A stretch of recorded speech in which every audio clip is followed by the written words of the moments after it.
देखिए, आप जितने भी लोगों को इनएजिक में सफल आप देख रहे हैं, सफल लोगों को आप देख पा रहे हैं ना इनएजिक में। बहुत सारे लोग जो सफल हुए हैं, उनमें एक खास बात आपको दिख रही होगी कि उनकी टीम इंडिया के कई जगहों पर है। यस और नो? अगर यस है तो चैट बॉक्स में लिखिए यस। मैं चाहता हूं थोड़ा इंटरेक्टिव रखूं सेशन को। ठीक है। हम लोग सैमसिया को जानते हैं। उनका बिजनेस इंटरनेशनल है। करीब 14-15 कंट्रीज में उनका बिजनेस है। हम लोग उनके ऊपर अगर बात करें तो हम लोग सिंथिया को जानते हैं, रॉमी वड्रा को जानते हैं, जेवी पैसिफिको को जानते हैं, ये बर्नर्ड चैन को जानते हैं जो सैमसिया का अपलाइन है। इन सब लोगों ने ना इंटरनेशनल बिजनेस स्टार्ट किया है। ठीक है। तो ये बात साबित करती है कि आप, अगर आप बड़ा बिजनेस करना चाहते हैं, इस बिजनेस में आप सीरियस हैं, कुछ बड़ा एम्बिशन है आपका, तो आपको नई सिटीज में जाके काम करना पड़ेगा। ठीक है। तो नई सिटीज के बारे में ना कुछ चीजें मैं आपको अपने एक्सपीरियंस भी बताना चाहूंगा। मैंने जब स्टार्ट किया इस बिजनेस को, तो मैं सतीश पंडित जी को बहुत पहले से सुनता था। ठीक है। करीब 15 साल से मैं उनका फॉलोअर हूँ। आज भी सुनता हूँ। तो उनका एक वीडियो मिला था मुझे, आउट ऑफ टाउन बिजनेस या आउट ऑफ टाउन ग्रुप। और उस वीडियो को मैं आपको बताना चाहूंगा कि कम से कम मैं 100 बार देख चुका हूँ। हर एक दो महीने में एक बार देखता हूँ। हर एक दो महीने में एक बार देखता हूँ। मैं फिर से आपको रिमाइंड कराना चाहता हूँ कि हमें ना बहुत सारी किताबें पढ़ने की जरूरत नहीं है। हमें बहुत सारे वीडियोस देखने की जरूरत नहीं है। लेकिन कुछ वीडियो जो हमें लगे कि हमारे काम का है, कुछ किताबें जो हमें लगे कि हमारे काम का है, उसको हमें बार बार पढ़ना होगा, बार बार सुनना होगा, बार बार देखना होगा। ठीक है।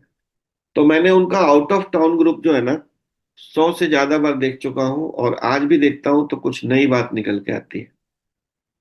तो लकीली मैं इनएजिक बिजनेस जब स्टार्ट किया मैंने, आज से 7.5 साल पहले, तो मेरे पास वो नॉलेज था कि आउट ऑफ टाउन ग्रुप कैसे बिल्ड करते हैं, क्यों करना चाहिए।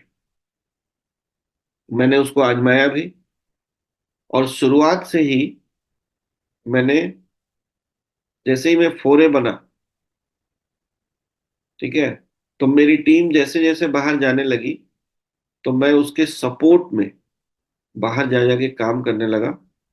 और बाहर जाने की वजह से ही मेरा बिजनेस इतना बड़ा हुआ। ठीक है। तो देखिए, आपका जो, आप ना अपने टाउन में इस बिजनेस को सीखते हैं। कोई ना कोई आके आपको सिखाता है। ठीक है। जो ट्रेंड आदमी है इनएजिक का, उसने आपको आके बताया। हो सकता है आपके लोकल अपलाइन भी हो, लेकिन ज्यादातर केस में आपके जो अपलाइन होते हैं वो किसी दूसरे शहर से होते हैं। खासकर आप एक अपलाइन के ऊपर जाएंगे तो सब दूसरे शहर के हैं। तो उन लोगों ने आपको ट्रेन किया आपके शहर में। फोरे बनते बनते, फोरे के पहले मैं थोड़ा सा आपको डिस्क्लेमर देना चाहता हूं कि हमारे बिजनेस में ना फोरे एक ऐसा रैंक है जहां तक आपको बाहर ज्यादा जाने की कोशिश नहीं करना चाहिए। अगर बिजनेस चला जाए तो अलग बात है। ठीक है। लेकिन अगर नहीं जा रहा है तो आपको भी कोशिश नहीं करना चाहिए, क्योंकि फोरे बनने तक क्या क्या होगा। फोरे बनने तक आप 20 मशीन बेच चुके होंगे। इसका मतलब ये होगा कि कम से कम 200 डेमो आप देख चुके होंगे या दिखा चुके होंगे। तो आप ट्रेंड हो जाएंगे डेमो में, बिजनेस प्लान में। ठीक है। बड़ा अनुभव आपके पास हो जाता है। दूसरी बात, कि अब आपको 52,000 पर सेल मिलने वाला है, तो आप बाहर के खर्चे उठा सकेंगे। ठीक है। इसलिए फोरे तक मैं किसी को सलाह नहीं देता हूं कि आप बाहर बिजनेस बिल्ड करें। लेकिन कई बार परिस्थिति वश भी हमें जाना पड़ता है, तो आप अपने अपलाइन से काउंसलिंग कर सकते हैं बैठ के, कि अभी मैं टूए हूं और मेरा एक बिजनेस बाहर चला गया, या मैं जा सकता हूं, अच्छे व्यक्ति मेरे पास हैं। ठीक है। तो आप अपलाइन से बैठ के काउंसलिंग कर सकते हैं कि मुझे जाना चाहिए या नहीं जाना चाहिए। ठीक है। तो आपको किसी ने आपके शहर में आके सिखाया, आपका काम है अब अगले शहर में जाके लोगों को सिखाना। यही ये बिजनेस है। ठीक है। क्योंकि घर के बारे में ना देखो, जो हमारा शहर होता है जहाँ पे हम 10 20 साल 50 साल, कई लोग तो लाइफ टाइम एक ही शहर में उनके दादाजी पिताजी सब लोग रहते हैं, तो उसकी हर गलियां जानी पहचानी होती हैं। हर मतलब, लेकिन वहां पे आराम आपको मिलेगा, कंफर्ट जोन है आपका वो। ठीक है। एक रोजगार आपको मिल सकता है, छोटा मोटा व्यवसाय आप कर सकते हैं अपने शहर में। लेकिन लाइफ में कुछ बड़ा करना है ना, तो दूसरी सिटीज में जाना पड़ता है। और आप देख रहे हैं हमारी सोसाइटी में लोग 10 हजार 20 हजार के जॉब के लिए भी दूसरी सिटीज में जाते हैं। ठीक है। बिजनेसमैन जिनका बिजनेस उस तरीके का है, सप्लाई का काम है, तो वो पूरे इंडिया में काम कर रहे हैं। कई बार लोग एक्सपोर्ट इंपोर्ट का काम भी कर रहे हैं। तो हर व्यक्ति देश विदेश में काम कर रहा है, तो हमें भी ये माइंडसेट होना चाहिए हमारा कि हम इन एजिक बिजनेस में, क्योंकि इसकी कोई बाउंड्री नहीं है, ग्लोबल बिजनेस है, तो हमें जब भी मौका मिलेगा तो हम बाहर बिजनेस बिल्ड करने की कोशिश करेंगे। आज हम लोग उसी के ऊपर चर्चा करने वाले हैं कि बाहर बिजनेस बिल्ड करने में आपको क्या क्या प्रॉब्लम्स आ सकती हैं, और क्या क्या आपके डूज एंड डोंट्स हैं, कि आपको क्या करना चाहिए क्या नहीं करना चाहिए। ठीक है। तो देखिए, सबसे पहले ना, इस बिजनेस के बारे में कहा जाता है कि ये बिजनेस फैल कर चलता है, इसको आप रोक नहीं सकते हैं। आप चाहेंगे भी, मैं अपनी बात कर रहा हूं, जब मैंने इमेजिक बिजनेस स्टार्ट किया ना, तो मैंने सोचा था कि मैं 10 हजार मशीन सिर्फ पटना में बेचूंगा, क्योंकि पटना जिले की आबादी करीब करीब करोड़ से ऊपर है, 1 करोड़ से ऊपर है। तो मुझे लगा कि 10 हजार मशीन तो मैं यहीं बेच लूंगा, और 10 हजार इंटू 10 हजार भी आता है तो 10 करोड़ रुपए मिल जाएंगे मुझे। ठीक है, मैं फाइनेंशियली फ्री हो जाऊंगा। बट ऐसा हुआ नहीं। 3 होते होते ही मेरी टीम मुंबई चली गई थी। ठीक है, हुआ नहीं, क्योंकि ये इस बिजनेस का स्वभाव है, ये फैलकर ही चलता है। कभी कभी क्या होगा कि ये अपने आप चला जाएगा, और कभी कभी आप इसको लेकर जाएंगे जानबूझकर। फर्क इतना ही है, लेकिन ये जाएगा बाहर। जैसे जैसे बिजनेस आपका बड़ा होगा ना, मेरी करीब 10 स्टेट्स में बड़ी टीम है, तो हम लोग लेके नहीं गए हैं हर जगह, बाद में लोगों के थ्रू वो गया भी है। ठीक है। हमने कुछ सिटीज को स्टार्ट किया था। ठीक है। फिर वो अपने आप फैलता चला गया। अभी मैं लद्दाख कभी नहीं गया हूँ। मेरे टीम अमृत कलश टीम के जो लोग भी साथी बैठे हैं, उनको पता है कि मैं तो लद्दाख नहीं गया हूँ ना, लेकिन कह सकता हूँ ना कि लद्दाख में मेरी टीम है। ठीक है। तो ऐसे ही होता है। लेकिन शुरुआत आपको करनी होती है कुछ 10 5 सिटी बना के, बाद में वो हो जाता है।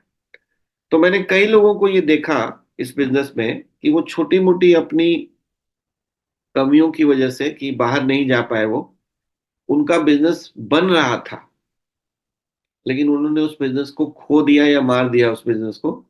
उनको एक अच्छा आदमी मिला था अपने शहर से बाहर, बट वो चूंकि आराम तलबी हैं, या कंजूस हैं, या बिजनेस माइंडसेट नहीं है, इसकी वजह से वो बाहर गए नहीं, और वहां जाके उनको सपोर्ट नहीं किया शुरुआती, और इसकी वजह से उनका बिजनेस बड़ा नहीं हो पाया।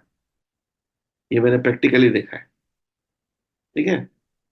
तो बाहर के बिजनेस में के बारे में ना, कहा जाता है आउट ऑफ टाउन ग्रुप के बारे में, कि it is hard to build but it easy to maintain.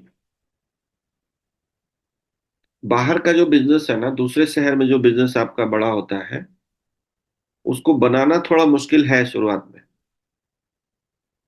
लेकिन मेंटेन करना बहुत आसान है।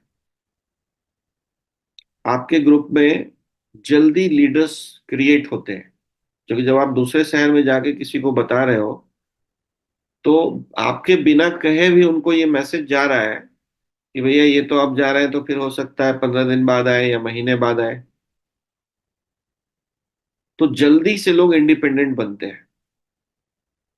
आपके शहर के जो लोग हैं ना आसपास के, वो आपको हर छोटी छोटी बात पे आपका आपका हेल्प लेते रहेंगे, और वो इंडिपेंडेंट नहीं बनते हैं जल्दी। ये प्रैक्टिकल हम लोगों ने देखा है इस बिजनेस। ठीक है। तो बाहर बिजनेस करने का जो बहुत बड़ा फायदा ये है कि आप जब बाहर कहीं काम करने जाते हैं ना, तो आप परिवार के जितने भी झमेले हैं उससे बाहर रहते हैं। दूध लाना है, बच्चों को स्कूल छोड़ना है, शॉपिंग है, ठीक है, आउटिंग है, रेस्टोरेंट में खाना खाने जाना है पत्नी के साथ, बच्चों के साथ, ये सारे झमेले, कोई शादी है, कोई फंक्शन है, कोई बर्थडे है आसपास। हमारे शहर में जब हम रहते हैं ना, तो 10 काम ऐसे रहते हैं जो हमको करना ही होता है। लेकिन जब आप बाहर जाके काम करते हैं ना, तो आप ज्यादा इफेक्टिव हो जाते हैं, क्योंकि वहां पे आपको काम के अलावा कुछ काम करना ही नहीं। सहमत है आप लोग?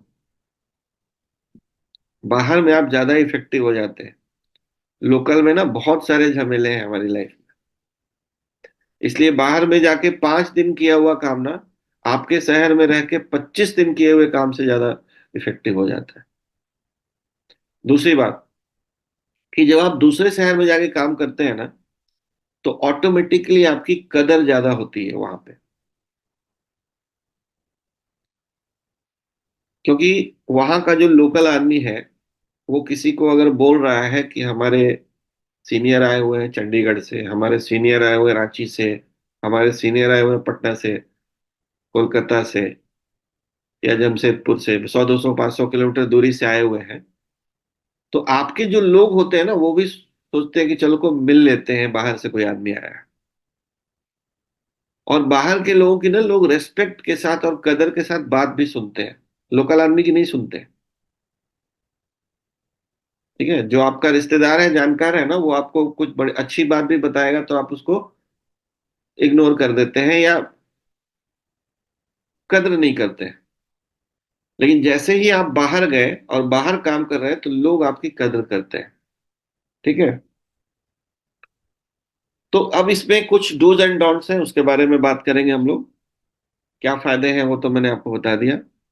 सबसे पहली बात है कि आपका जो भी senior, active and growing senior है आपका, उससे आपको एक बार काउंसलिंग करनी चाहिए, एक बैठक करनी चाहिए, कि मैं सोच रहा हूं कि मैं ये नया शहर स्टार्ट करूं, मुझे करना चाहिए या नहीं करना चाहिए।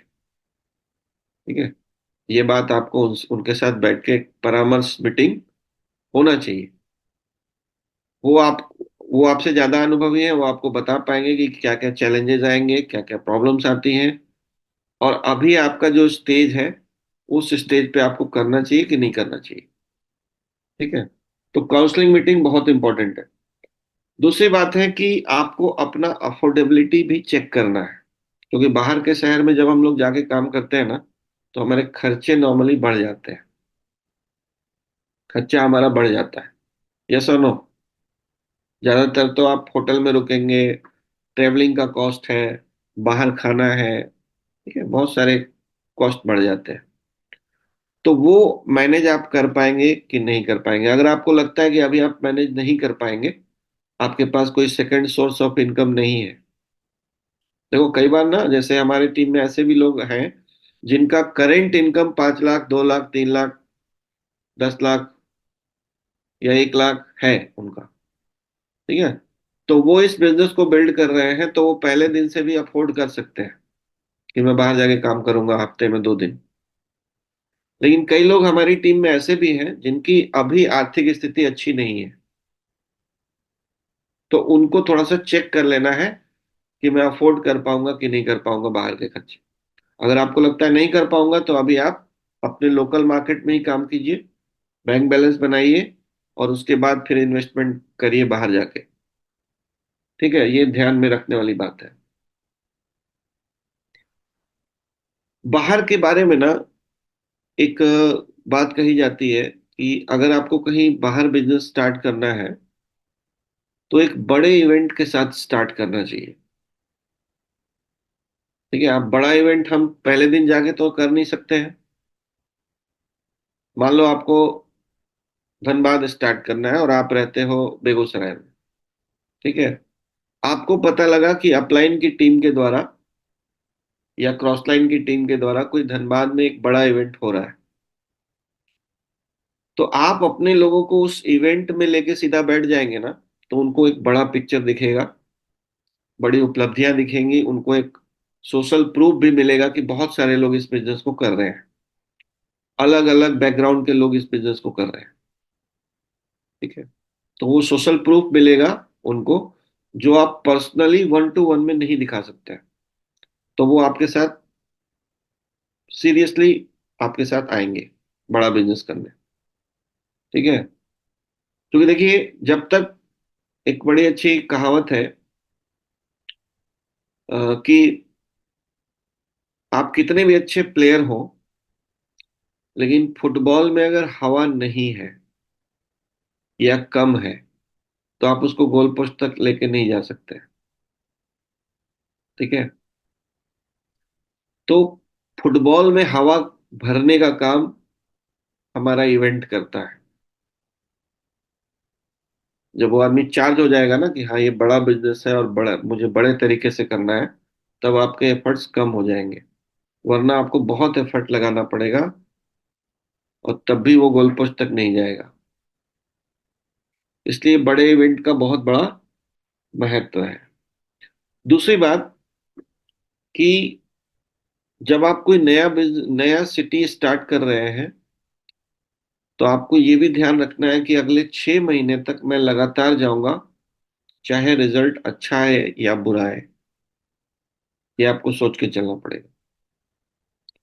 और मैं ये भी बता दूं अपने प्रैक्टिकल एक्सपीरियंस से कि मैंने शुरुआत में कई सिटीज को स्टार्ट करने की कोशिश की, तो उनमें से अगर 10 स्टेशन मैंने स्टार्ट करने की कोशिश की, तो 2 स्टेशन मेरा कामयाब हुआ, 8 कामयाब नहीं होंगे, नहीं हुआ मेरा भी। लेकिन मुझे आज उसका कोई रिग्रेट नहीं है, क्योंकि उन 2 स्टेशंस ने मुझे फिर 50 से ज्यादा स्टेशंस पे मेरा बिजनेस खड़ा कर दिया, और वहां से मेरी लाखों की इनकम आई। तो सारा जो खर्चा हुआ था ना 10 स्टेशन को कवर करने में 6 महीने तक, वो सारा मैनेज कर दिया 1 या 2 स्टेशन में। ठीक है, तो ये भी माइंडसेट रखना है कि अगर कोई स्टेशन हम स्टार्ट कर रहे हैं तो वो सक्सेसफुल ही हो जाएगा, ऐसी कोई गारंटी नहीं है। इसलिए आपको कुछ 2 4 सिटीज पे प्रयास करना है, उनमें से 1 या 2 सिटी आपका आगे बढ़ेगा। ये मैंने प्रैक्टिकल एक्सपीरियंस से आपको बताया है। तो 6 महीने तक अगर आप लगातार जाते हैं, कोशिश करना चाहिए कि वीकली जाएं, नहीं तो 15 दिन पे जाएं, और नहीं तो 1 महीने में कम से कम एक बार जाएं। 6 महीने तक जब आप लगातार जाते हैं ना, तो आपका वहां पे रेपो बिल्ड होता है, वहां के लोगों को महसूस होने लगता है कि यार कुछ तो सीरियस है जो ये आदमी बार बार आ रहा है, खर्चे कर रहा है। ठीक है, मैंने जब बेगूसराय स्टार्ट किया था ना, तो जो पहले व्यक्ति मुझे मिले, वो इतने सीरियस नहीं थे, आज भी नहीं है। लेकिन मैं बार बार आता रहा जाता रहा, तो धीरे धीरे करके उनके थ्रू मुझे मेरे काम के लोग मिल गए। कई बार आपके साथ ऐसा होगा कि कोई आपका रिश्तेदार है, जानकार है, जिसके थ्रू आप बिजनेस स्टार्ट करना चाह रहे हैं, आप गए और आपने उनके साथ काम स्टार्ट किया, और वो कुछ लोगों से मिलवाएंगे आपको। हो सकता है आपका रिश्तेदार या पहला व्यक्ति उतना कामयाब ना हो पाए, हो सकता है। हो सकता है आपको 10 लोगों के बाद कोई 11वां आदमी ऐसा मिल जाए जो आपको वो -3 जाए और आपको -4 बना दे।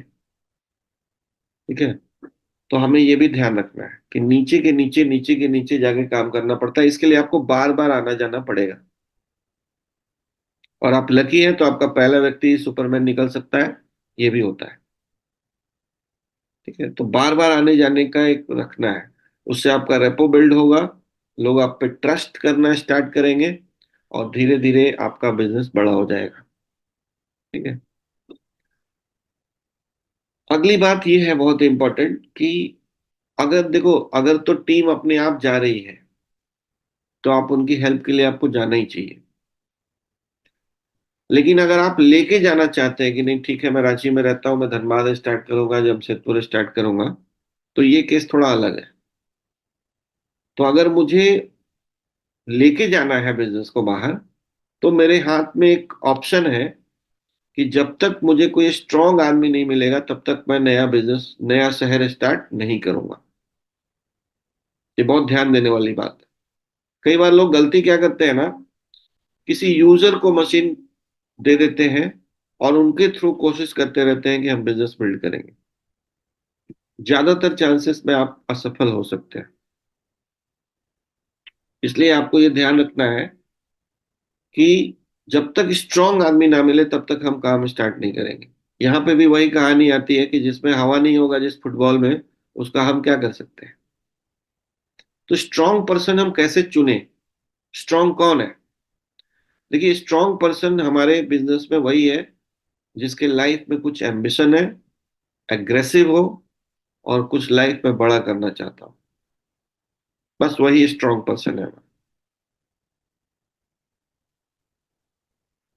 और कोई स्ट्रांग का पैमाना नहीं है हमारे पास।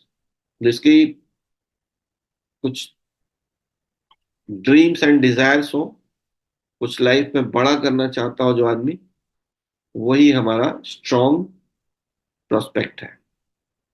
ठीक है। और मैं ये भी आपको प्रैक्टिकल एक्सपीरियंस से बताना चाहूंगा कि कई बार ना बहुत गरीब आदमी भी संतुष्ट मिल जाएगा आपको, जिसमें कोई हवा नहीं होगी, वो कुछ नहीं करना चाहेगा। और कई बार बहुत अमीर असंतुष्ट लोग भी मिलेंगे आपको, जो बहुत एम्बिशियस हैं और वो आगे आगे आगे आगे बढ़ना चाहते हैं लाइफ। इसलिए नो प्री जज, कभी प्री जज नहीं करना है, चेक कर लेना है। टोयोटा कंपनी का ना एक सेइंग है, जिस फिलॉसफी पे वो चलती है Toyota company, never assume.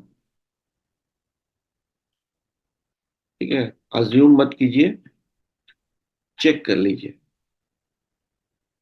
Never assume, verify, वो लोग वेरीफाई बोलते हैं। ठीक है, नेवर अज्यूम, वेरीफाई।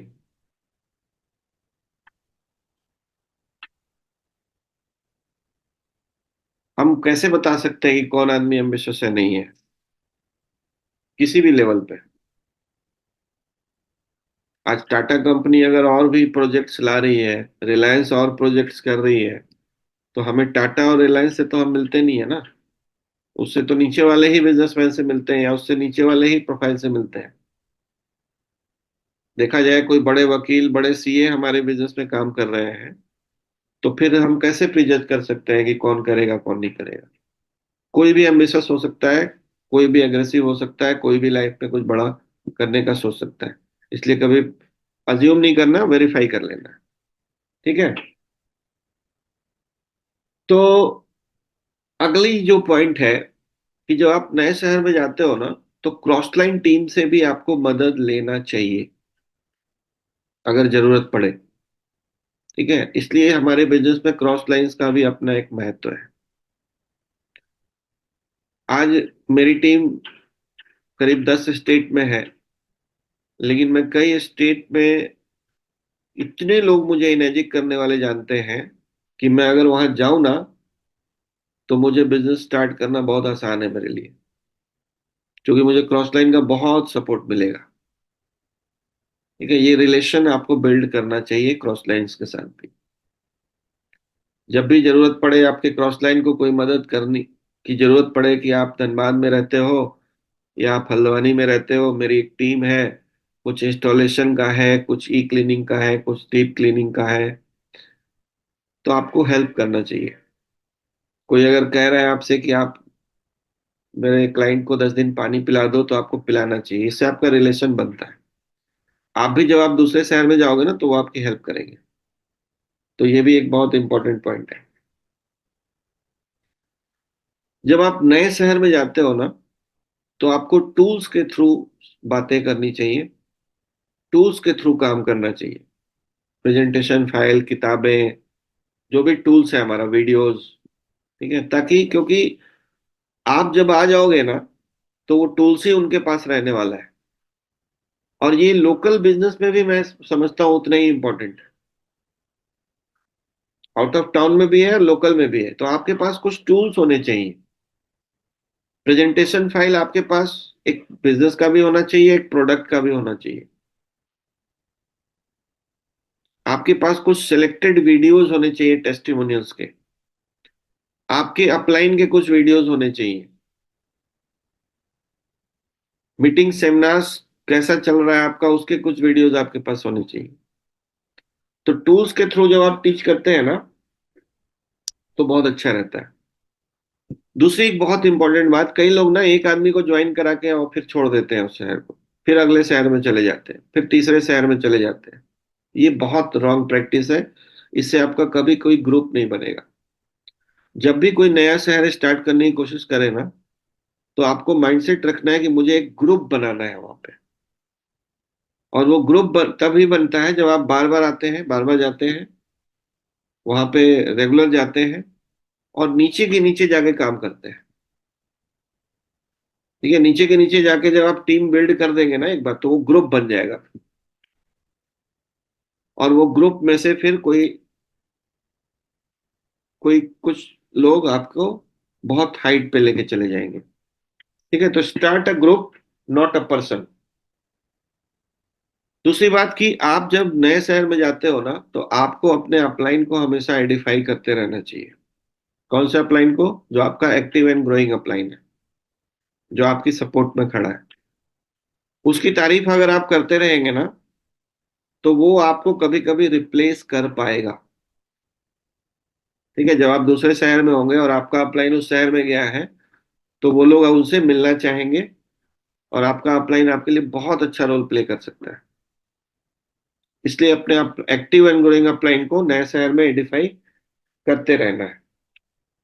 नए शहर में जब आप जाते हैं ना, तो आपको डेमोस्ट्रेट योर वर्क एथिक्स बोला गया है। आपका जो वर्क एथिक्स है सुबह से शाम तक का, कि आप सुबह उठ के क्या करते हैं, शाम को क्या करते हैं, दिन भर कितना काम करते हैं, जितना भी टाइम आप रहें। और मैं प्रेफरेबली आपको बताऊं कि मैंने जो सीखा है इस बिजनेस को करते हुए, कि किसी एक शहर में ना आपको 2 से 3 दिन से ज्यादा एक बार में नहीं देना चाहिए। अगर एक बार में आप 15 दिन का टाइम देंगे ना, तो आपका 90% टाइम वेस्ट होने वाला है। क्योंकि लोगों को लगेगा 15 दिन के लिए कोई बात नहीं, कल मिलते हैं, कल मिलवाते हैं, परसों मिलते हैं, परसों मिलवाते हैं। तो मैंने ये अपने अपलाइन से भी सीखा, और पहले भी जो मुझे अनुभव था उससे सीखा हुआ था। इसलिए मैं 2 रात से ज्यादा कहीं पे नहीं रुकता हूँ। अगर आप कम समय के लिए जाते हैं एक शहर में, बार बार जाना अच्छी बात है, लेकिन एक ही बार में ज्यादा लंबा रुकना अच्छी बात नहीं है। वरना लोग आपके टाइम की वैल्यू नहीं करेंगे और आपका ज्यादा समय बर्बाद होगा, कुछ ही समय आप प्रोडक्टिव काम कर पाएंगे। तो इसीलिए बार बार जाइए, लेकिन 2 रात के लिए जाइए। ये मेरा मेरा सुझाव है। बाकी आप अपने अपलाइन से भी काउंसलिंग कर सकते हैं कि क्या करना चाहिए, क्या नहीं करना चाहिए। और जितनी देर आप रुके, उतनी देर आप काम करें, डेमो करें, किताबें पढ़ें, वीडियो सुने। मतलब आपको अपना वर्क एथिक शो करना है, क्योंकि लोग वही करते हैं जो वो करता हुआ आपको देखते हैं। तो जब आप वहां से आ जाएंगे ना, तो उसी फ्लो में काम होता रहेगा जिस फ्लो में आप काम छोड़ के आए। लेकिन आप दूसरे शहर में जाके मंदिर घूम रहे हैं, मस्जिद घूम रहे हैं और वहां के पर्यटन स्थल घूमने में लग गए ना, तो अगला भी वही सीरियसनेस से बिजनेस करने वाला है। इसलिए मेरा मानना है कि जब आप टूर पे निकले, तो अगर फैमिली टूर पे निकले हैं तो सिर्फ एंजॉय कीजिए, घूमिए फिरिए, आनंद लीजिए, नए नए पकवान खाइए, नए शहर का खूब एंजॉय कीजिए। लेकिन जब आप इनर्जिक बिजनेस के लिए गए हैं ना, तो सिर्फ बिजनेस कीजिए। मैं कभी भी बिजनेस टूर में उस शहर का भ्रमण नहीं करता हूँ, सीधा होटल और होटल से घर। ठीक है, ये मेरा अपना मानना है, बाकी आप सोच सकते हैं। ठीक है। उसके बाद एक और गलती होती है जो बहुत इंपॉर्टेंट है, never follow the next city. जैसे मान लो आप दिल्ली गए कि मुझे दिल्ली में बिजनेस खड़ा करना है, और जिनको आपने अप्रोच किया उन्होंने कहा बिजनेस बहुत बढ़िया है, मुझे करना है, लेकिन मेरा साला जयपुर में रहता है और वहां पे चलेंगे तो बहुत बढ़िया काम हो जाएगा। आप जयपुर चले गए उनके साथ, अब जयपुर वाले का जो जीजा जी है वो जोधपुर में रहते हैं, तो वो बोलेंगे चलो बहुत बढ़िया बिजनेस है, करना है आपके साथ, आप चलो जोधपुर चलते हैं। तो फिर आप कभी घर वापस नहीं आ पाएंगे। ठीक है। इसलिए बस हमेशा ध्यान रखिएगा, never follow the next city. मैं जब शुरुआत में मैंने जो भी स्टेशन स्टार्ट किए, वहां पे मैं गया, तो वहां के लीडर्स ने कहा कि सर बगल में 50 किलोमीटर दूर एक और शहर है, वहां पे चलना है। मैंने कहा नहीं, मैं सिर्फ आपकी सिटी में आऊंगा, बार बार आऊंगा। आप जब ट्रेंड हो जाओ, आप जब फोरे बन जाओ, तब आपको नेक्स्ट सिटी आप स्टार्ट करेंगे, मैं नहीं करूंगा। क्योंकि एक लाइन में मुझे एक ही सिटी पे फोकस करना है। वो लाइन फिर कई सिटीज में जाएगी, वो अलग बात है। ठीक है, ये बहुत इंपॉर्टेंट पॉइंट है, बहुत प्रैक्टिकल पॉइंट है। जिस शहर में कदम रखिए उसी शहर में रहिए, उसी शहर में बिजनेस को बड़ा कीजिए। अपने लोगों को ट्रेंड कर दीजिए, इतना ट्रेंड कर दीजिए कि वो बगल वाले शहर को स्टार्ट कर पाए। ठीक है, ये बहुत इंपॉर्टेंट पॉइंट है, नहीं तो लोग आपको घूमते रह जाओगे पूरा इंडिया। ठीक है। और last but not the list, have patience. क्योंकि हम लोग एक बड़ा बिजनेस करने जा रहे हैं, और बड़े बिजनेस को बिल्ड करने में टाइम लगता है। Rome was not built in a day. Burj Khalifa एक दिन में नहीं बना है। ठीक है। झोपड़ी एक दिन में बन जाता है, महल एक दिन में नहीं बनता है। ठीक है। बड़ा बिजनेस क्रिएट करना है तो पेशेंस रखना पड़ेगा। कई बार आपकी फर्स्ट विजिट में कोई रिजल्ट ना आए, सेकंड विजिट में ना आए, और आप छोड़ जाएं। हो सकता है थर्ड विजिट में आपको कोई बहुत बढ़िया काम होने वाला था। ठीक है, ऐसा होता है, अक्सर लोगों ने ये गलती की है कि पेशेंस टूट गया और वहां से उनका बहुत बड़ा बिजनेस छूट गया। ठीक है, तो पेशेंस रखना है, बार बार आते रहना, जाते रहना है। तो ये मेरी तरफ से था, ये मेरे अनुभव है, और मैंने जो सीखा है सतीश पंडित जी से, वो मैंने आपके साथ शेयर किया। आप और कुछ शेयर करना चाहते हैं, या कुछ क्वेश्चन है, कुछ डाउट्स है, मैंने जो बातें कही उससे कहीं आप असहमत हैं, तो आप अपनी असहमति भी जता सकते हैं। या आप उसके प्रैक्टिकल इम्प्लीमेंटेशन पे कोई सवाल है आपके मन में कि बात तो ठीक है लेकिन प्रैक्टिकली ये दिक्कत आएगी, तो उस पर भी हम लोग बात कर सकते हैं। एक तो ये आम तौर पे बिजनेस की किताबों में जो पढ़ाया जाता है किसी भी बिजनेस के बारे में, वो ये कि आपके बिजनेस में एक डाइवर्सिटी होनी चाहिए। हम्म। जैसे आप केवल एक ही शहर में हैं और मान लो वहां कर्फ्यू लग गया हम्म। महीने भर का, तो आप तो अब काम ही नहीं कर सकते, या बहुत किसी बढ़िया। भी तरह कोई दिक्कत आ गई। तो इसलिए बाकी बिजनेस के बारे में कहा जाता है कि आपके पास कई तरह के प्रोडक्ट होना चाहिए, आपके कई शहरों कई स्टेट्स में काम होना चाहिए, आपका काम जो है वो अलग अलग वर्गों और तबकों में होना चाहिए, ताकि आपके पास में वो सारी गुंजाइश रहे कि अगर एक जगह प्रॉब्लम फंस रही है तो आप दूसरी जगह जोर लगा दें। मैं तो यहाँ तक देख रहा हूँ कि हिंदू और मुसलमानों में अगर दोनों में काम है तो हिंदू त्योहारों पे आप मुसलमानों के यहाँ काम कर लेते हैं और मुस्लिम त्योहारों पे आप हिंदू के यहाँ। बहुत बढ़िया पॉइंट जो मैं मिस कर गया था, उसको आपने ये कर दिया कि आउट ऑफ ये बहुत सारी सिटीज में काम होने से ना, और अलग अलग कंट्रीज में हो जाए तो और बढ़िया है, लेकिन कम से कम अलग अलग राज्यों में होने से, जैसे हमारे यहाँ अभी छठ हुआ, तो छठ में ना हमारा बिजनेस ऑलमोस्ट ठप हो जाता है बिहार में। दिवाली से लेके छठ तक बिहार के लोग पूरे बिजी हो जाते हैं उसी में। लेकिन मेरा बिजनेस राजस्थान में भी है, गुजरात में भी है, हरियाणा में भी है। ठीक है। तो मुझे फर्क नहीं पड़ा, मेरा जो एवरेज सेल था वो आ गया। बहुत बढ़िया पॉइंट, ये मैं मिस कर गया था। एक एक सर सतीश पंडित जी ने अपने उसी ऑडियो में कहा है, मैंने कई बार सुना, वो हम्म। आपने रखा भी है, वो ये कि जब आप बाहर जाते हैं तो आपको जल्दी ही वापस या दूसरे शहर या वापस घर जाने का होता है, तो वहां आप निठल्ले पड़े नहीं रह सकते। हम्म। आपको वहां जल्दी से जल्दी ज्यादा से ज्यादा काम निपटाने के बाद जो जरूरी काम है आपको या तो अगले शहर जाना है या वापस घर जाना है। हम्म। तो आपकी एफिशिएंसी कई गुना बढ़ जाती। मतलब आलसी से आलसी आदमी भी दूसरे शहर में पड़ा हुआ आलस नहीं करता, वो अपने घर पे ही आलस करता है। हम्म।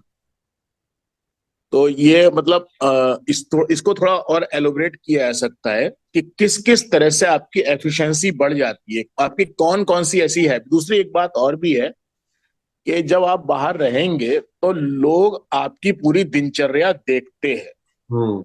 और आप अपने घर में जब रहते हैं तो आप जब बाहर निकलते हैं वो उतना हिस्सा देखते हैं। जैसे वही है ना, प्रेमी प्रेमिका जब एक दूसरे से मिलते हैं तो खूब बन सवर के मिलते हैं, और हम्म। शादी के बाद में दोनों को पता चल जाता है कि अरे तेरी तो, ये तो गंदा रहता है, कपड़े इधर उधर बिखरे रहते हैं, मुझे इससे पहले तो बड़ा स्मार्ट और नहा धो के मिलता था। तो जब आप अपने घर में रहेंगे तो बहुत चीजें छुपा जाएंगी अपनी पर्सनैलिटी की, नेगेटिव चीजों को, जबकि जब आप बाहर जाते हैं तो ये छुपाना बड़ा मुश्किल हो जाता है। हम्म। तो आपके ऊपर एक प्रेशर होता है अपने को और बेहतर बनाने का, अपनी कमियों को दूर करने का बेस तैयार हो जाता बहुत बढ़िया अनुज जी, दोनों पॉइंट्स आपके बहुत अच्छे थे कि बाहर में जो है ना, मैंने कुछ बातें ली हैं, लेकिन ज्यादा विस्तार में नहीं गया मैं। लेकिन ये फैक्ट बात है कि बाहर जब आप काम करते हैं ना, तो बहुत तरह के उसके फायदे हैं। एक तो आपका फोकस काम पे रहेगा। आप दिन मतलब आपका दिन जो है ना सुपर प्रोडक्टिव रहेगा। ठीक है, दिन भर आप demo demo demo demo demo, किससे मिलना है, क्या करना है, क्योंकि आपको भी पता है कि मेरा मीटर चल रहा है, होटल का बिल आ रहा है। ठीक है, घर में तो आराम से बैठे हैं, कोई बात नहीं, खर्चा होना ही है, रहो, काम करो या सोए रहो। तो बाहर में मीटर चलता रहता है ना, तो हम लोग थोड़ा भागते भी हैं। ठीक है, और लोग आपको, बाहर के लोग आपको रेस्पेक्ट भी देते हैं। आप देख लो, आप देखो, मैंने ना एक बात देखा है कि अक्सर लोकल में आप टीम नहीं बना पाते हैं, और बाहर में जाके आपकी टीम बड़ी बन जाती है, लोग रेस्पेक्ट भी देते हैं, वहां फूल माला मिलता है आपको, आपको सब कुछ मिलता है।